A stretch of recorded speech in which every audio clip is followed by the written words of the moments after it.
دوستوں اور ساتھیوں، ہماری امید کتاب کے اس یوٹیوب چینل پر میں انتخاب عالم آپ کی موجودگی کا ایک بار پھر سے سواگت کرتا ہوں۔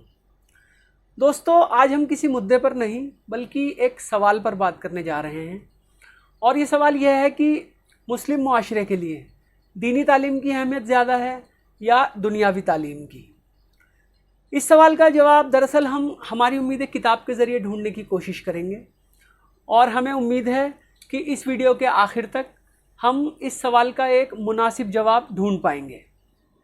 دین اور تعلیم کے موضوع کے ساتھ یہ کتاب اس سوال کا ایک بہترین جواب دیتی ہے، جو اس کے صفحہ نمبر 41 سے شروع ہوتا ہے۔ ہم اس کتاب کے 3 یا 4 صفحے پڑھیں گے اور اس سوال کا جواب جاننے کی کوشش کریں گے کہ دینی تعلیم کی اہمیت زیادہ ہے یا دنیاوی تعلیم کی۔ اس سلسلے میں ہماری امید کتاب کہتی ہے کہ بے شک دینی تعلیم کا مقام دنیاوی تعلیم سے بلند ہے،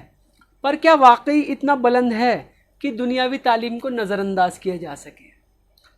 آئیے ہم سب مل کر اس سوال کا جواب پوری ایمانداری کے ساتھ ڈھونڈنے کی کوشش کرتے ہیں۔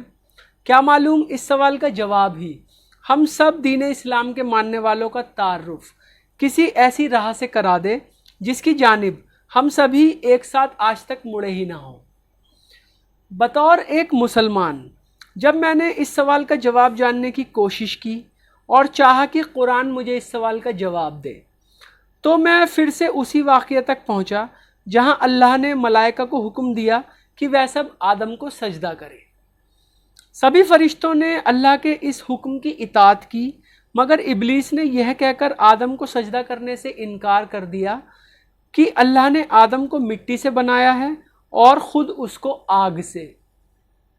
اس کی ضد تھی کہ کیونکہ آگ مٹی کے مقابل ایک افضل شے ہے،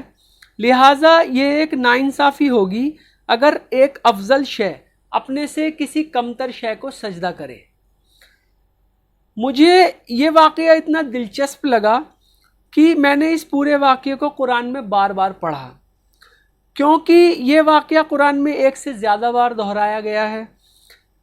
اس لیے جہاں جہاں بھی اللہ نے اس واقعے کا ذکر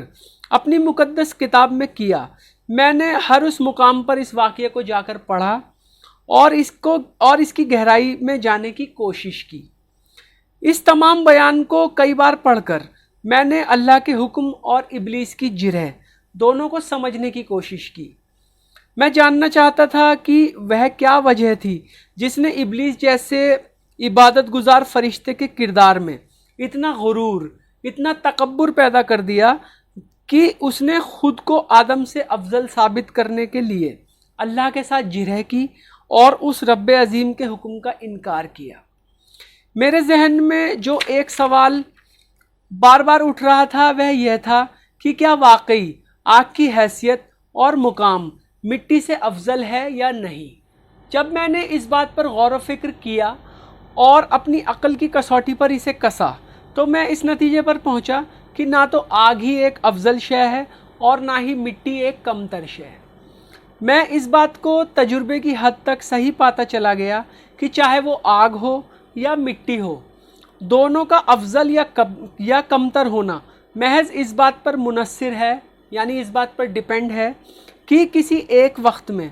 ان دونوں عناصر کا طرز عمل کیا ہے، یعنی یہ دونوں چیزیں آخر کام کیا کر رہی ہیں۔ مثال کے طور پر اگر ہم آگ کا طرز عمل مٹی کے چولہے میں دیکھیں تو اس وقت آگ کو افضل ہی مانا جائے گا، کیونکہ مٹی کا چولہا اکیلے کھانا نہیں پکا سکتا۔ اس موقع پر آگ کا عمل ایک بہتر عمل ہے، کیونکہ کسی انسان کی زندگی اس نعمت پر ہوتی ہے، اس نعمت پر منحصر ہوتی ہے جسے آگ پکا رہی ہے۔